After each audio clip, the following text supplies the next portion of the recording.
Today, Israel announced a limited ground invasion of Lebanon. But we all know what that means. Um, you don't just limited invade a country. They're invading a country. They're gonna take some territory for sure. Um, Here is journalist that writes for The Intercept. The IDF has announced the invasion of Lebanon has begun, calling it limited, localized, and targeted ground raids. The Israeli Defense Forces have declared they've begun sending ground troops into villages close to the border. So they have already crossed into Lebanon, um, occupying territory. In accordance with the decision of the political echelon a few hours ago, the IDF began limited, localized, and targeted ground raids based on precise intelligence against Hezbollah terrorist targets and infrastructure in southern Lebanon. These targets are located in villages close to the border and pose an immediate threat to Israeli communications in northern Israel.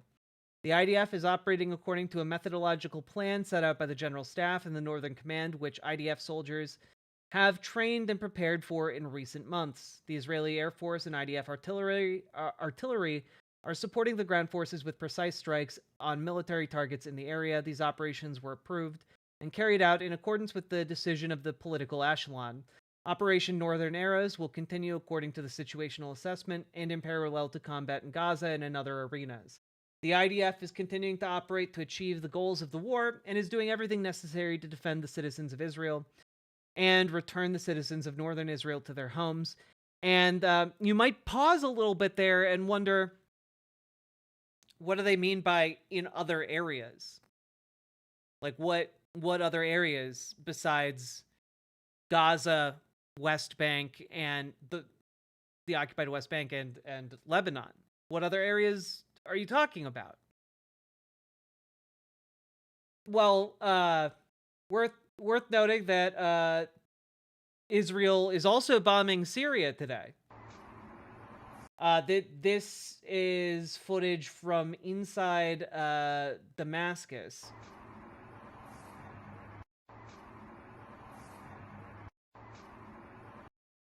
Fires raging. There's another video going around.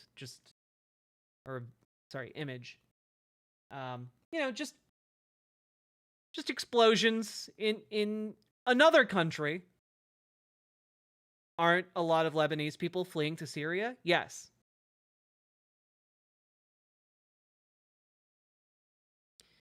I'm sorry, but the idea that this is going to be limited, targeted, and isn't going to incur massive civilian casualties, and the idea that it's being done, I don't know,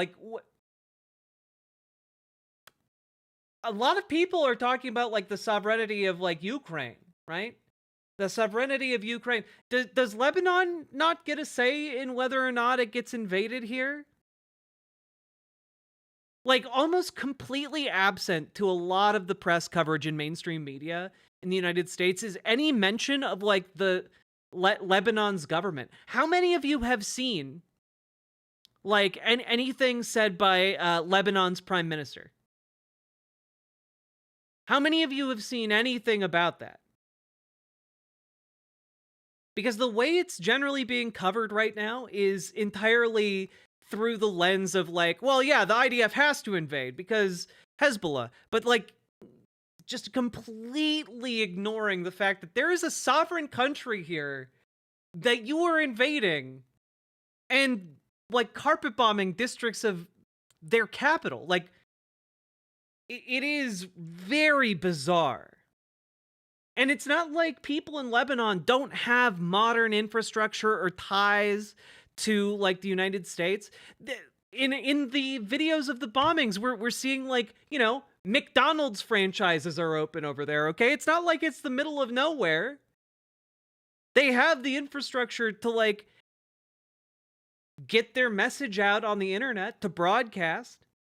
But you know what?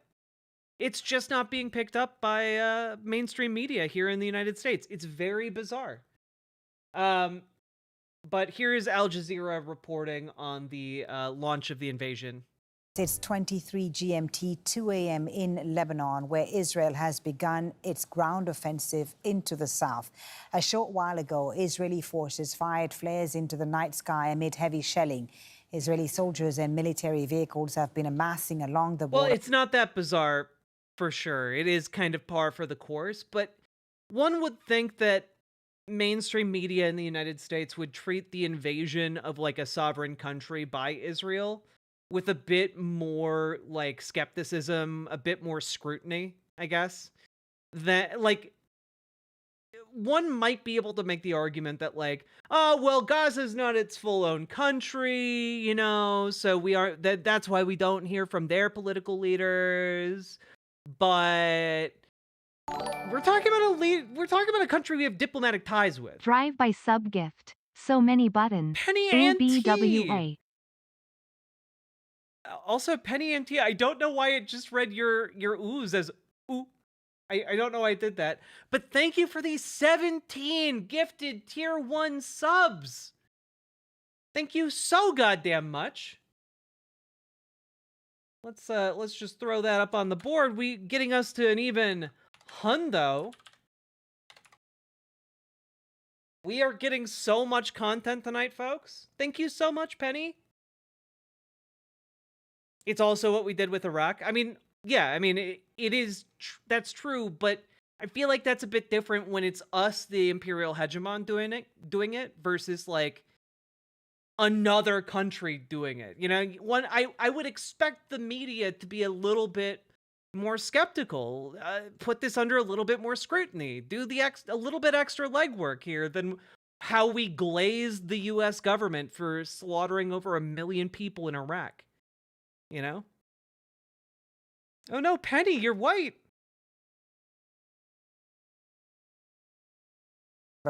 Over the past several hours, flares are commonly used to signal troops on the ground and light their path, as well as to confirm targets.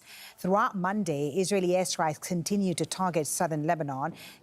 Precise targeted airstrike shows a smoke plume coming off an area the size of a city block. Intense bombing was seen in Marjayoun.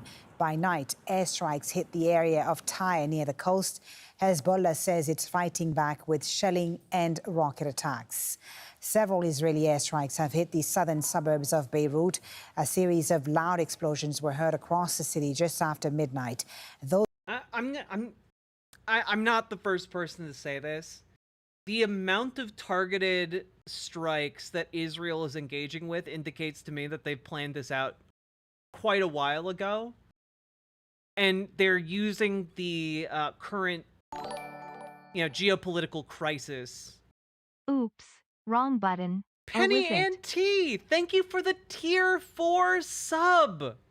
My God, thank you so goddamn much. Look at that. Wowee.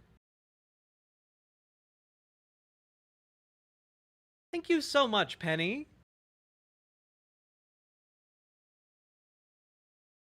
But like,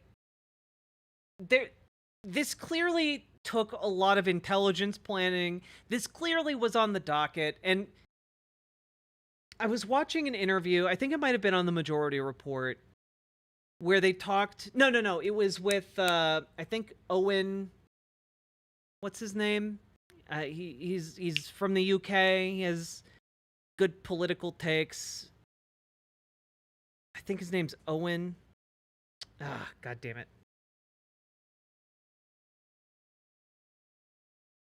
Opus Dei is funding the Heritage Foundation. I mean, a lot of people are funding the Heritage Foundation. Owen Jones, thank you. Owen Jones did an interview with like an analyst from Israel, I believe, about like what is going on, what is the decision-making apparatus going on here. And frankly, I have to agree, like, there's not a grand design to anything that Israel is doing right now. I think what we're seeing is like a system in collapse that is just looking around and saying, what can we get away with right now to keep this, to keep all the plates spinning, And it seems to me that this is merely like, well, we can't keep this conflict going in Gaza forever. I disagree. No, I genuinely, I don't think that, I think that the people who are in power right now in Israel do not have a plan. Their main plan is, how do we stay in power longer? How do we like continue this entire thing? Because again, you have to remember, the moment the plates stop spinning, Netanyahu is on the hook again for fraud. He was on the verge of going to prison. It's why he tried to overthrow the democratic system the summer before October 7th. Okay? And I think that Benjamin Netanyahu has like a laundry list of things, as do other people in the government, that they have been like having wet dreams about for like the last several decades. But I don't think there is a coherent plan here. I think it is pure self-preservation, and if they can get away with doing one of those plans while they're at it, so much the better. But again, like Wargamer Lena, Manifest Destiny isn't a plan. Manifest Destiny is like an ideology. You know, it's not a plan. It's different than having like a plan to annex the West Bank is different than like a movement that has a desire to build settlements in the West Bank. Does that make sense? It's a distinction there. Like, one is the desire to do something, and another is like, we have mapped out steps to get from point A to point B here. You know? And I don't think there is anything like that at play right now. Honestly, Anthony Schuler, I think he kind of nailed it on the head. Right now, the government of Israel is in like a psychotic fever dream. It's in a death spiral. There is no method of de-escalating what they're doing that would actually work.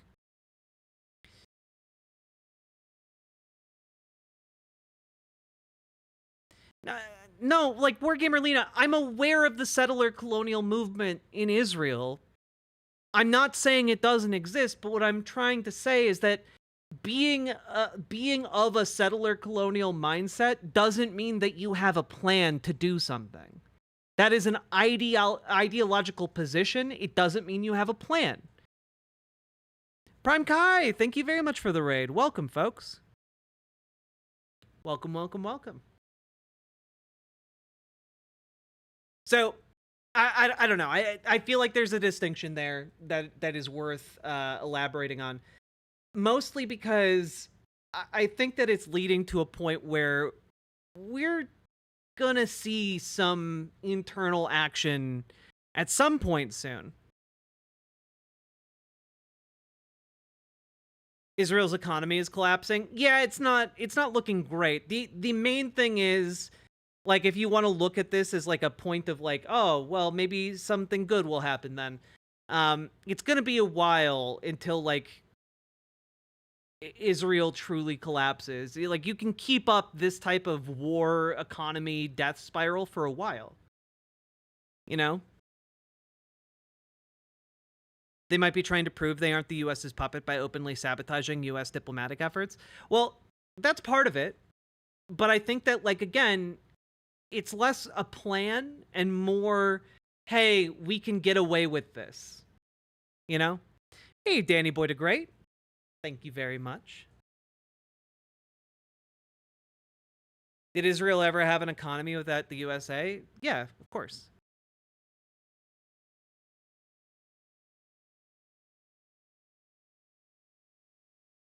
Yeah, it's not a plan for the same reason Jesus Take the Wheel is not part of a plan to prevent a car accident. Yeah. All right. Unironically, the only thing that might stop Netanyahu is the Israeli people kicking down the doors of the government and demanding a resign or else. I don't think that there is enough people. I don't think that there are enough people in Israel that are in that camp yet. I think things would have to get substantially worse for the average citizen in Israel before they got to a point of kicking down Netanyahu's door. Like, a lot of people dislike him, don't get me wrong. But also, Israel has a weaponized, like, surveillance state and, like, a huge amount of police forces. So, like, the amount of power that can be brought to bear against protesters is quite a bit.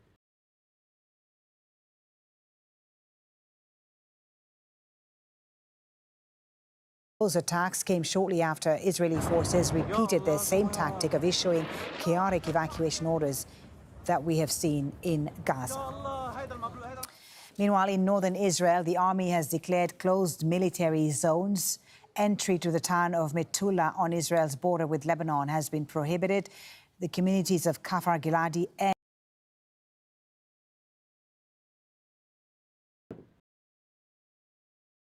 and Misgav Am are also closed.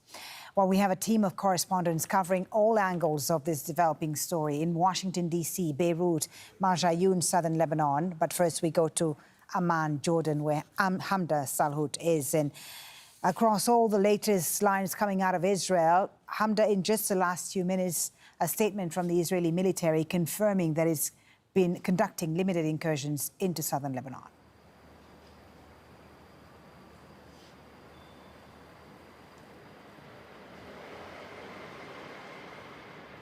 Into sovereign Lebanese territory. An army statement said that this actually began a few hours ago after the approval from the political echelon within Israel. These are the meetings that we've been talking about over the last couple of hours that included the Israeli prime minister, his security cabinet, and then other security and defense officials. The army says that first, they launched these what they call targeted and precise raids based on intelligence, and that they are going to launch this offensive on the ground in order to achieve their goals of restoring the balance of power along the border, as well as returning those evacuated Israelis back to those towns and settlements that have been evacuated since the cross-border fire began. The Israeli army has said that they are looking to target Hezbollah posts and other military infrastructure in the border area. It does not say how deep they plan to push into Lebanese territory, but make no mistake, this is now a full Israeli invasion into Lebanon. Yeah, we're about to see some shit go down, unfortunately. I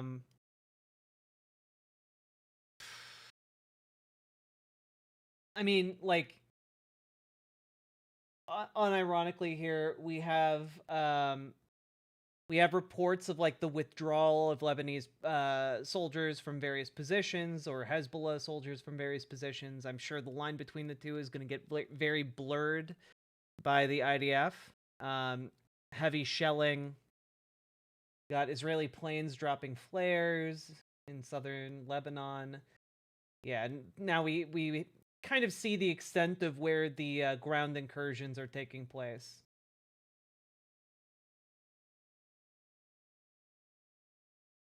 Security sources say the Lebanese army has redeployed from its border posts and has not withdrawn from them. This was 10 hours ago. Okay, they pulled back to 5 kilometers north of the border. This is bad. I mean, I have to be honest with you. This really does seem... My understanding is... that this area in blue, is that the Golan Heights? I believe so, right?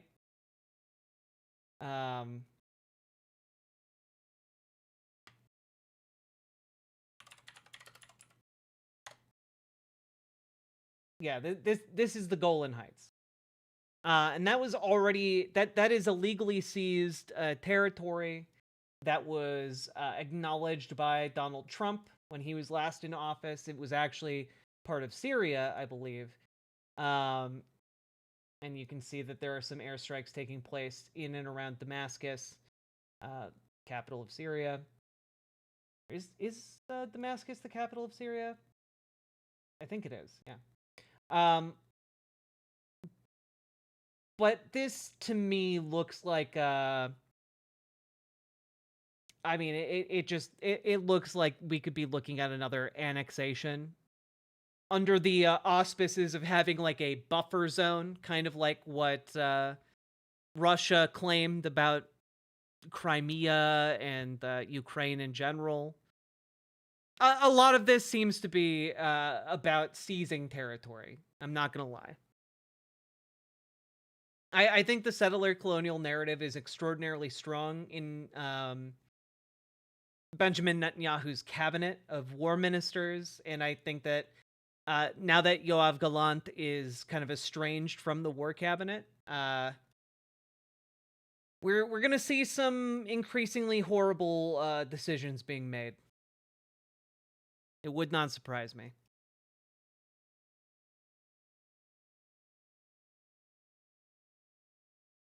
Hey, Forlorn79, please just chill. Just chill. You don't need to fight everyone in Twitch chat. You can see the long occupied Golan Heights. Yeah. It's yeah. Like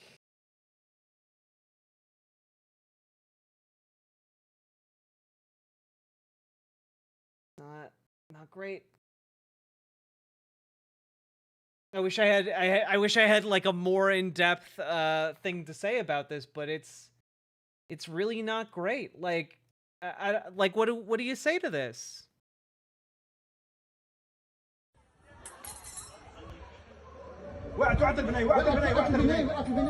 Just residential buildings being blown up and toppled.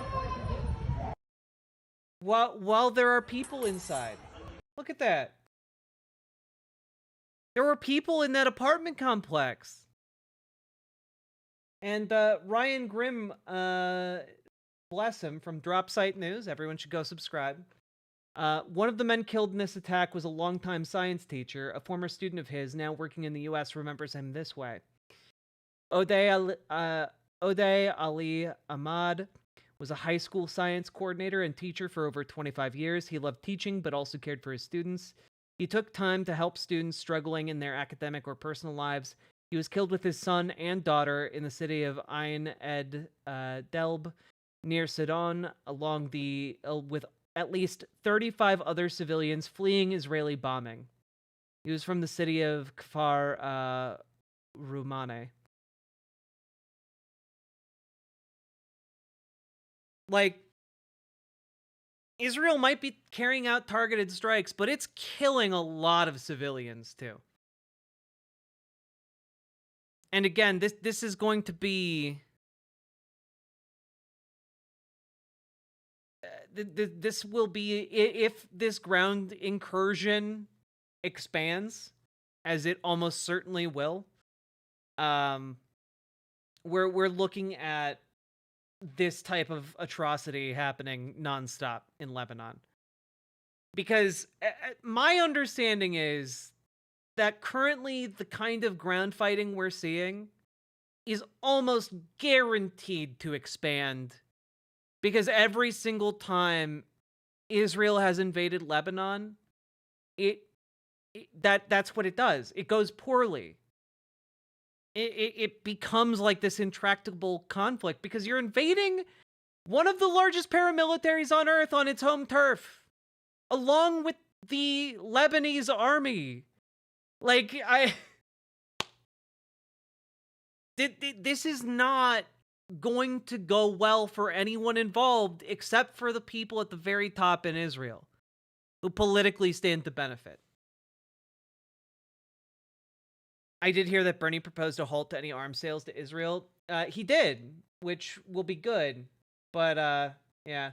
Right now, Benjamin Netanyahu is also going out in front of cameras to talk about why actually Israel's good. Okay? Let's hear his argument here. It is supposedly to the people of Iran, but it's in English. You know, because it's for propaganda purposes to dupe people in you know, the West. Yet at this pivotal moment, I want to address you, the people of Iran. I want to do so directly, without filters, without middlemen. Every day, you see a regime that subjugates you make fiery speeches about defending Lebanon, defending Gaza. Yet every day, that regime plunges our region deeper into darkness and deeper into war. Every day. I mean, I feel like the agent that is currently invading and bombing the most is Israel right now. Their puppets are eliminated. Ask Mohammed Dev. Ask Nasrallah. There is nowhere in the Middle East Israel cannot reach. There's nowhere we will not go to protect our people and protect our country. With every passing moment, The regime is bringing you, the noble Persian people, closer to the abyss. This man is one of the most evil people alive today. Yeah, I mean, he's basically the Hitler of our time. You know, I don't think it's unfair to make that comparison. He literally does Holocaust revisionism, so like we're really not that far off. This guy is a warmongering opportunist that sits like a cancer on the brain of the Israeli body politic. The vast majority of Iranians know their regime doesn't care a whit about them. If it did care, if it cared about you, it would stop wasting billions of dollars on futile wars across the Middle East. It would start improving your lives. Imagine if all the vast money the regime wasted on nuclear weapons and foreign wars were invested in your I'd give that title to Putin. Okay, he's the Mussolini of our times. children's education and improving your health care and building your nation's infrastructure, water, sewage, all the other things that you need. Imagine that. But you know one simple thing. Iran's tyrants don't care about your future, but you do. When Iran is finally free, and that moment will come a lot sooner than people think, everything will be different. Our two ancient peoples, the Jewish people and the Persian people, will finally be at peace. Our two countries, Israel and Iran, will be at peace. When that day comes, the terror network that the regime built in 5 continents will be bankrupt. He did indeed, just Ms. Milena. He did indeed. Dismantled. Iran will thrive as never before. Global investment, massive tourism, brilliant technological innovation based on the tremendous talents that exist inside Iran. Doesn't that sound better than endless poverty, repression, and war? From Qom to Isfahan, from Shiraz to Tabriz, there are tens of millions of good and decent people with thousands of years of history behind them and a brilliant future ahead of them. Don't let a small group of fanatic theocrats crush your hopes and your dreams. You deserve better. Your children deserve better. The entire world deserves better. I know you don't support the rapists and murderers of Hamas and Hezbollah, but your leaders do. You deserve more.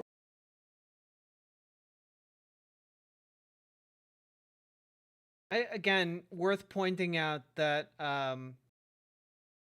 people in Israel were so outraged that a soldier would be arrested for raping Palestinian prisoners on camera with the assistance of his fellow soldiers that they broke into the prison to free him, and then he did a media tour.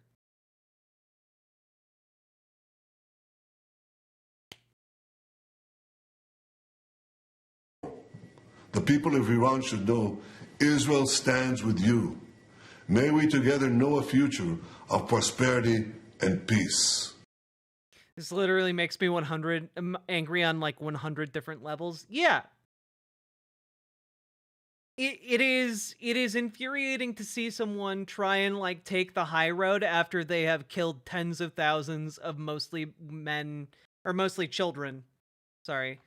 And is currently engaging in another invasion and is bombing several different countries at once while simultaneously destroying the infrastructure of both of its occupied territories, or sorry, 3 of its occupied territories.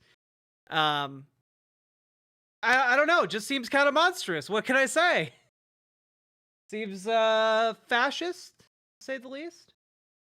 Let's take a look here. That is just into us tonight because Israel's ground invasion into Lebanon that we told you about a few minutes ago on the show, 2 U.S. officials tell NBC News it appears to have officially started in a moment unlike anything we've seen in decades. This is a live look here at Beirut as the whole region is just teetering on the edge. Raf Sanchez is live for us in Haifa. Okay, Raf, so we had known, and you and I talked, an hour and a half ago, that this appeared to be imminent. It now appears from the sourcing here to our team, from these 2 U.S. officials, that the operation has begun. What does that mean? What else do we know? Like, I don't know. Like, I'm pulling up, like, the AP's live updates here, and it's so frustrating to me Israeli ground forces have moved into southern Lebanon early Tuesday, marking a significant escalation of an offensive against Hezbollah militants and opening a new front in a year-long war against its Iranian-backed adversaries. It's like, the framing of this is insane. Like, you get that, right? Like, the framing of this is absolutely insane.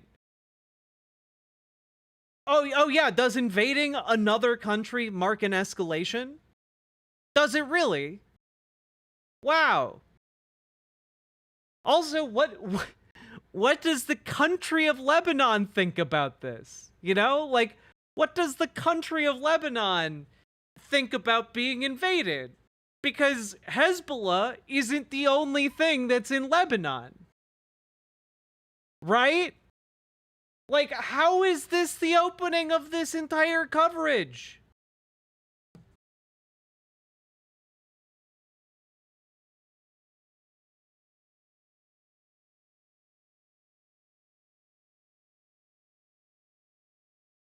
U.S. National Security Council says Israel's limited operations are within its right to self-defense.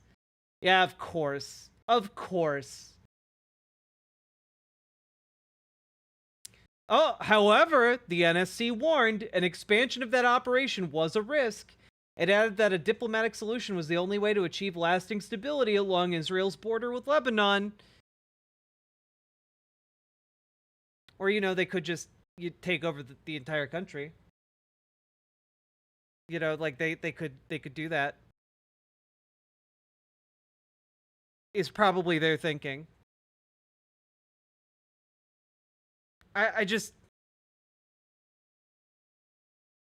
obviously they hate, well, yeah, obviously they hate their country being invaded, but like, you'd think you'd at least get comments from the prime minister, you know? You would think that you'd get comments, I guess. This is in line with Israel's right to defend its citizens and safely, God damn it. Safely return civilians to their homes. We support Israel's right to defend itself against Hezbollah and all Iranian-backed terror groups. Of course, we know that mission creep can be a risk, and we're still discussing that with the Israelis. Oh man, well I'm glad you guys are finally talking about the imminent danger of feature creep in your invasion. And fuck, we're being invaded? Well, but like honestly, like I want to know what the Lebanese prime minister has to say. Like, are they going to mobilize their military to fight against Israel? I don't know. Are they just ceding all of the territory in hopes that, like, Israel doesn't expand the invasion? I don't know. America looks so bad. Almost like America is, in a lot of instances, bad.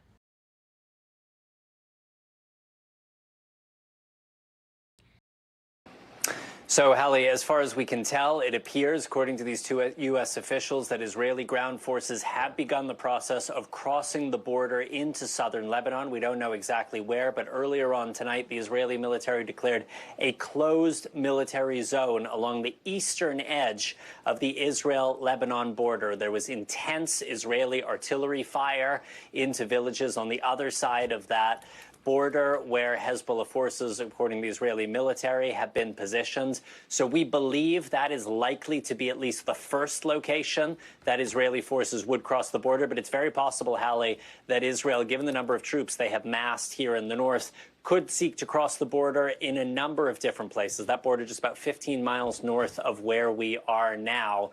We know that Israel has told the United States that this operation will be, quote, limited in scope. The idea is to push Hezbollah fighters back from the immediate border area to try to begin the process of making it safe for those 60,000. Okay, if that's the reasoning, then you would need to have some method of preventing them from coming back closer to the border to resume what they were doing. Which, for the record, was firing missiles and rockets. So, like, how are you going to prevent them from doing that? How meaningfully, even if you push Hezbollah back, how are you going to prevent them from coming back to the border to do exactly what they were doing? Is it quite literally going to be like just a recycling of the living space excuse? Are we really gonna have that? We need a buffer zone so that our people can thrive? Is that I mean, honestly, that's what I've been saying, because that's what makes sense to me. But like, if you're proposing that you're pushing them back to make space to allow people back into northern Israel, then you have to have a plan already in place to make sure Hezbollah can no longer return to the south. Which to me sounds an awful lot like an annexation plan. Displaced Israeli civilians to start returning to their homes. The question, though, Hallie, is whether a limited operation is going to be enough to achieve that goal. And the deep fear for the answer is no. People in Lebanon, for folks in the Biden administration, is that what starts as a limited Israeli operation could turn. Oh yeah, like obviously, in order to like do a full annexation, they want to do an ethnic cleansing first. So, because again, they don't want to change like the actual electorate within Israel itself, and they don't want to enfranchise anyone who might already live in territory that they're annexing, if it's going to significantly change that balance of power. So like, yeah, there's gonna be it's gonna be an interesting thing. They've been saying they want to reinforce the existing UN-backed demilitarized zone in southern Lebanon that already existed. Weird that now they want to adopt the UN plan. Into something much bigger. These U.S. officials tell us at this point they are not seeing any indication that Iran, the regional backer of Hezbollah, is preparing to join the fight. But Iran could mobilize its forces quickly. We have seen the Iranians attack Israel directly once already this year, something that had never happened before in the 40-plus years of confrontation between Israel and Iran. And the deep, deep concern is that what is starting in a, quote, limited way on the Lebanese border tonight could turn into something far, far bigger. Thanks for watching. Stay. Oh, yeah, by the way, folks, Israeli settler group advertises new properties in southern Lebanon. The movement for southern settlement in southern Lebanon said the settlement of the area will bring true and stable security to northern Israel.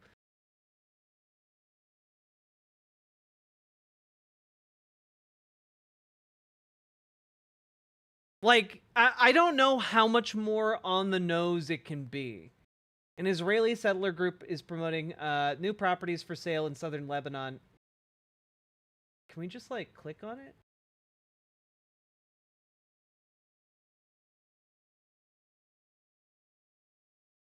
Oh my god.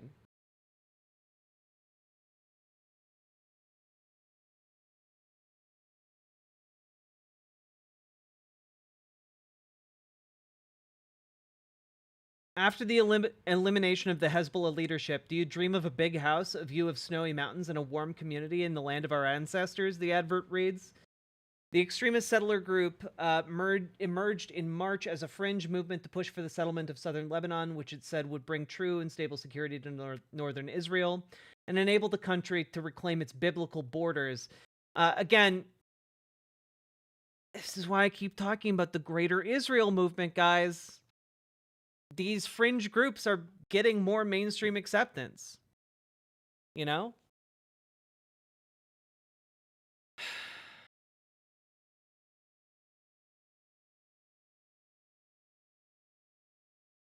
It's honestly shocking how blatant and open all of this is.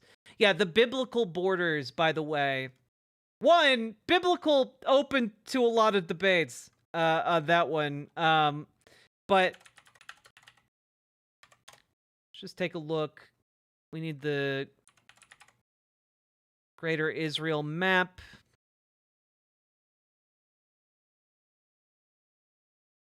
Here is a map showing the outline of Greater Israel for those who aren't aware of what this would actually entail. As you can see, it's quite large, and it includes all of Lebanon, and a lot of Syria, and a lot of Iraq, and Saudi Arabia, Jordan in its entirety, a lot of Egypt, a bit of Turkey. Yeah, no, it's straight up Crusader King borders. It is, there, and granted, this is not really indicative of, like, my understanding is that this is not indicative of the wider,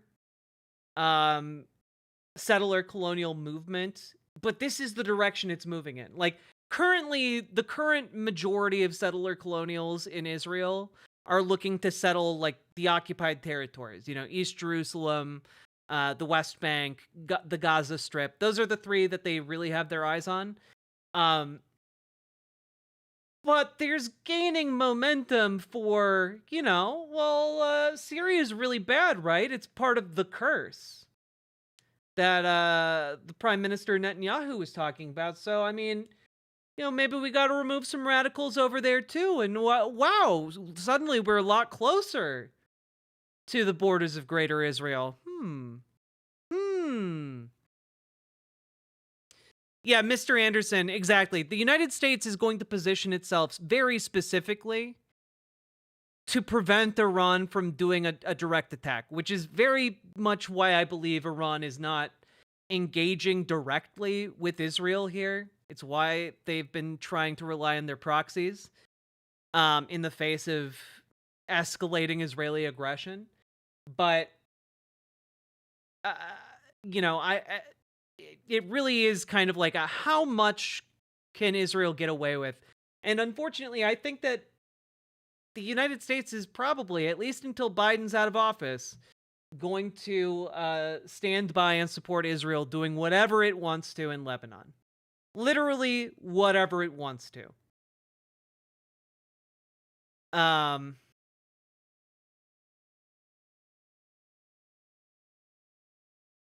Yeah.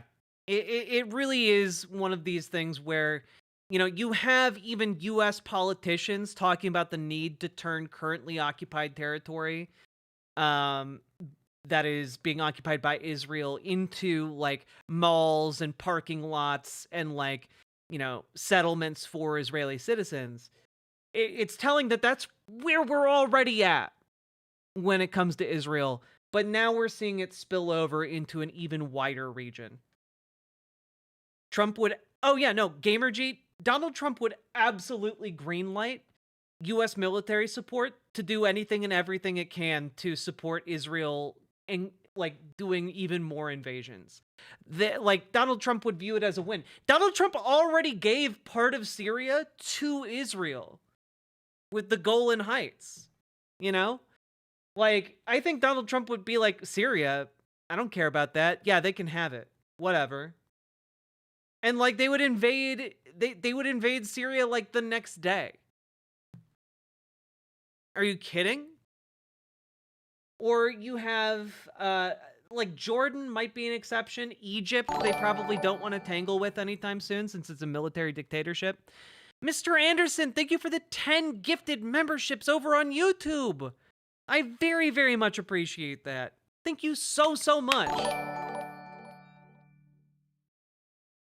But, like, Syria, maybe even Iraq,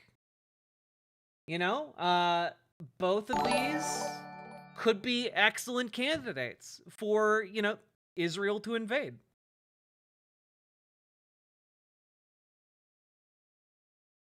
Do you think one of the reasons Biden is going to do fuck all with this because he's spiteful and knows it'll hurt Kamala? I don't think that's one of his reasons, no. I think Biden is a true believer in, like, the Zionist rhetoric. It took me a while to come around on this, but I do not think that there is anything that Biden would budge on when it comes to Israel. It's like pretty much they can do anything and everything. Yeah, like, in Biden's eyes, like, Lebanon in its entirety is forfeit because Hezbollah operates within it. Right? Like, there's not really a justification in his mind to like stop Israel from doing this, other than he views it as perhaps destabilizing for the region. You know, maybe a bit destabilizing, but like, dude, like signed, like autographed merch for like Benjamin Netanyahu. It calls him BB. You know, he's not going to be critically engaging with this. He's not going to be changing his mind on this issue. Also, Mr. Anderson, thank you again for those 10 memberships over on YouTube. Very much appreciate your support for this program. Now, I will say that I do think Kamala Harris might differ from Biden on this. I think that even if Kamala Harris is someone who would naturally gravitate towards like a kind of milquetoast position on Israel and Palestine, which I think I'm pretty accurate in that. I think that she can be moved. She's not like ideologically married to that position in the same way Biden is. And I think out of like understanding that engaging with this topic, or not engaging with this topic, but like positioning the United States on this would, you know, be politically beneficial for her, would be, you know, I think she would probably de-escalate things and use more US leverage and power to de-escalate things. Gifts. Cause we stand with you. Free Palestine. No more holy war on Palestinians. No more weapons to Israel. Thistles for Eyes, thank you for the $10 dono, and also, yes, we need to put a stop to this in this region. And honestly, yeah, again, PC Schwarz is 100% correct. We vote for Kamala, and then you protest. You continue being a thorn in the side of the government until they acquiesce to your demands. You know? What we need to do is get Kamala Harris elected and move her to a better position, because I think she can be moved. And I think even in the worst case scenario, she could be moved. I don't think she's ideologically Zionist. And I also think that we have a lot of buzz from inside sources, you know, people who resigned over the Israel-Palestine conflict in the Biden administration, people who left their jobs and gave up their careers, who say that Kamala Harris had a much better position on this topic, on this issue. And additionally, the people that she's brought on or wants to bring on for her foreign policy are simply better on this issue. And they might not be ideologically like leftists by any means, but they have an understanding that like, yeah, we need to exert US political power to put an end to this.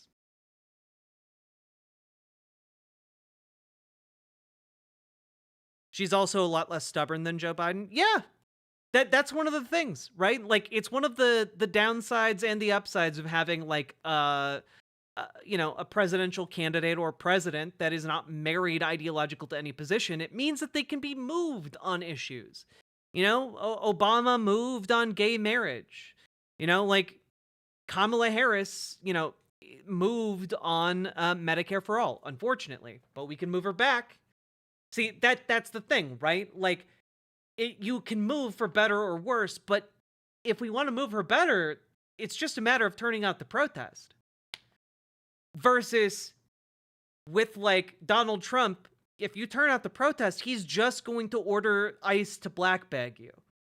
Which, if you will recall, is exactly what he did during the BLM protests. He's just going to do that times 1,000 because there's not going to be anyone who can tell him no. So, I don't know. Yeah, Floof the Floofy. Harris wins 57 times out of 100 on 538. Trump wins 42 times out of 100. That is still so goddamn close. That's way too close for comfort, you know? God.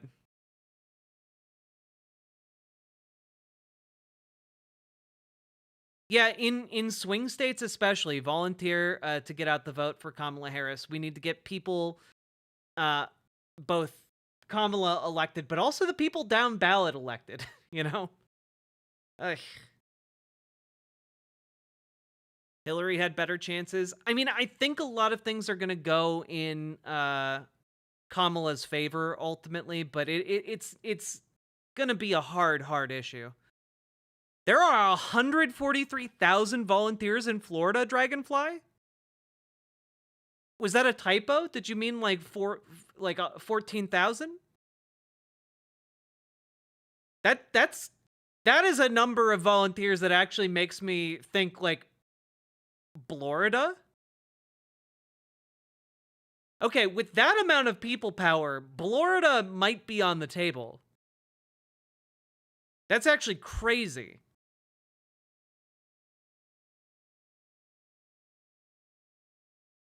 Yeah, Dragonfly, I'm not gonna lie. Sometimes I lurk and just watch you guys breaking down some of the election numbers because you guys do such a great job in offline chat.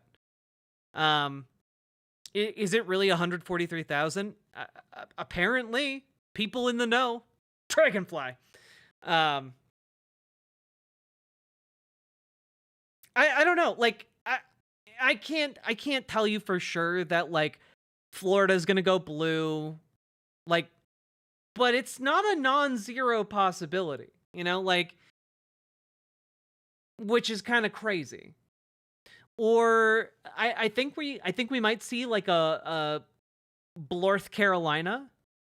I think that might be on the table now that like the Black Nazi has been outed. I don't think we're gonna get Texas this cycle. Blexis would be great, but I don't think we're gonna get that. If more people turn out to volunteer for Wisconsin, I think we have a decent shot at winning at Wisconsin being on the menu.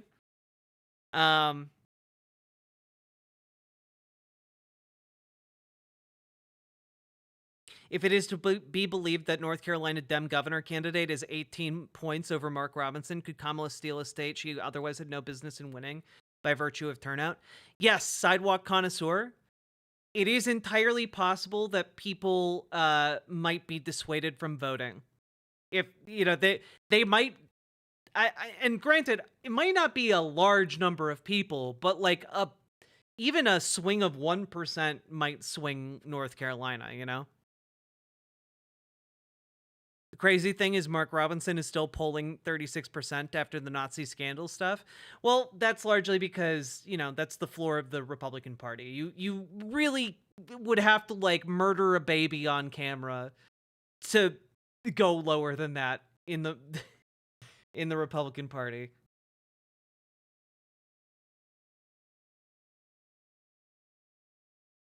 I would have put it as a tilting towards Kamala. I think it's a lean now. Yeah, I mean, I do think that she has a surprising amount of institutional support in states like North Carolina. The margins will be in the thousands for swing states. Yeah, any kind of advantage we can get in any swing state is going to be huge. I will laugh very hard if the anti-trans bigot that was going to try and be governor of North Carolina costs Donald Trump the election. Him being outed as like a black Nazi that does Nazi fashion photography on dolls and like is a gigantic anti-trans bigot but watches transgender pornography. You know, I'm gonna laugh really hard if that's what costs Donald Trump the election. Oh, I did have the number of volunteers in Florida wrong. My bad. It's 154,000. You undercounted? God damn. With that number of volunteers, you can knock so many doors. Like if you have each volunteer knock on like 100 doors, granted that is a lot. But like still, you're talking like millions of doors knocked. God damn. Millions of phone calls. Guys, remember, go volunteer for Progressive Victory. Go volunteer for the Kamala Harris campaign itself. We need as many people out there doing the work as possible, because right now, it's still too close. It's still too close. These are not odds that I would like if I saw them pop up in a Fire Emblem game. I would not like it. So please go volunteer. Let's improve our odds by like 5%, so we can sit and at least be like, yes, Kamala Harris has a 62% chance of winning. Like, I would like that. Get out there. It would make me feel so much better. With 4-figure margins, I'm really worried about Republicans stealing the election. I think that you should be worried about that, but I think only in isolated states. And of the swing states, the one that looks most likely to try and do that is Georgia. And I would say that's even more reason to go out and volunteer in swing states, frankly. North Carolina had one of the largest jumps in total registered voters between now and the time 4 years ago. More than 500,000 additional voters, according to North Carolina. That's crazy.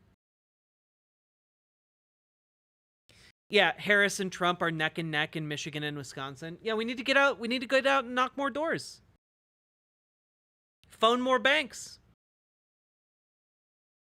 Why Kamala? We need a better answer than her because Trump. We need a better answer than because Trump.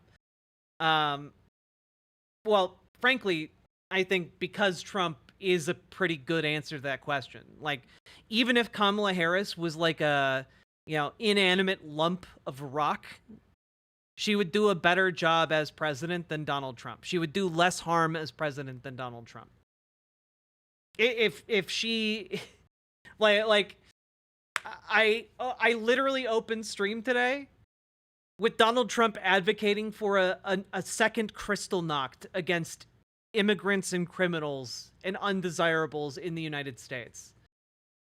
Like, I don't know what to say. Like, I've covered Project 2025 training videos. They literally all exist to get useless, spineless yes men into positions of power to make sure Donald Trump can do anything and everything he wants to do. No. Sidewalk connoisseur. The Purge is a day where laws don't apply to anyone, where you can go out and do anything. The laws will still apply. Just, the punishment and, the ability to do anything and everything is going to be granted to, his brown shirts. They're going to be granted to his proto-SS. I didn't see that. Here, I'll bring it up real quick. Just in case you guys might be unsure on this point. Here you go. Do it because the liberal left won't let them do it. The liberal left wants to destroy them, and they want to destroy our country. If you had one day, like one real rough, nasty day with the drugstores as an example, but they have to be taught. Now, if you had one really violent day, like a guy like Mike Kelly, put him in charge, Congressman Kelly, put him in charge for one day. Mike, would you say, he's right here, it's a chain of events that's so bad. One rough hour, and I mean real rough, the word will get out and it will end immediately. End immediately. It'll end immediately. Crooked Joe Biden, do it because the liberal. Yeah, this guy is just advocating for a Kristallnacht, like a mass purging of undesirables from society.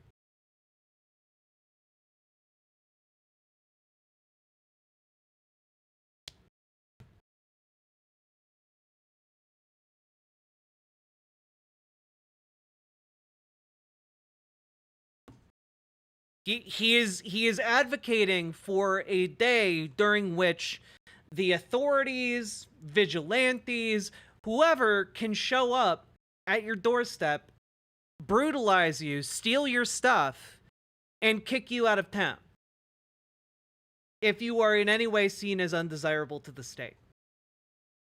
You know, one day, a violent day. Like, I don't know how much more on the nose you need for this to be.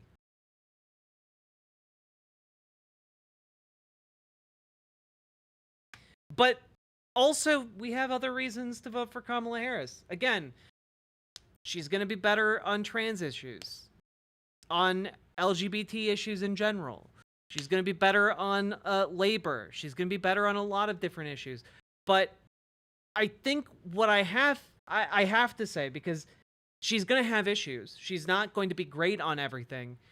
But she is going to be better on basically every issue compared to Joe Biden. Compared to Joe Biden, she is going to be better on every conceivable issue and more aligned with us, which means we have less of a distance to push her, which means it's easier to push her to positions we want her to have. I feel like it's pretty straightforward.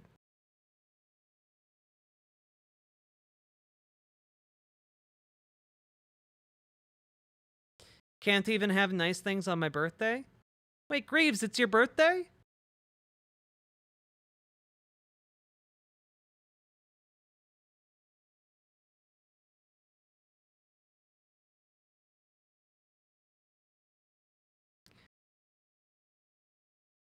Was?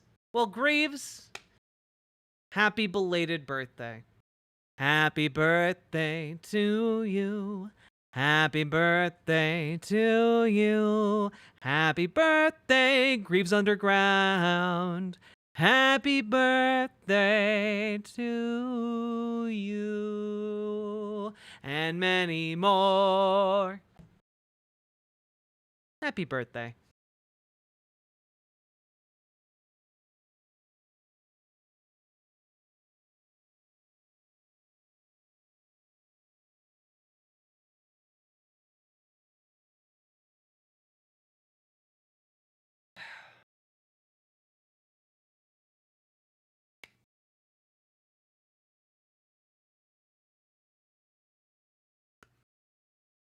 Nice voice. Thank you.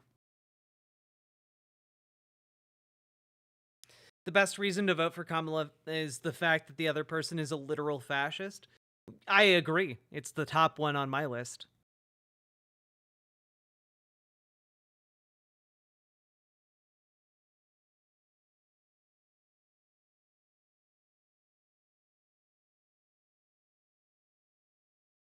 Yeah, I mean, also consider the infrastructure needed to have the largest mass deportation in American history and realize that it entails building concentration camps along the southern border.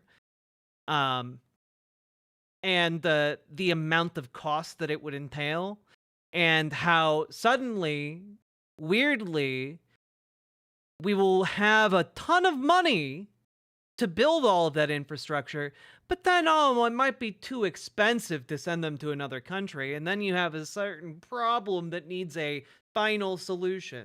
Like, it's not that hard to see exactly how things get from point A to point B here under Donald Trump.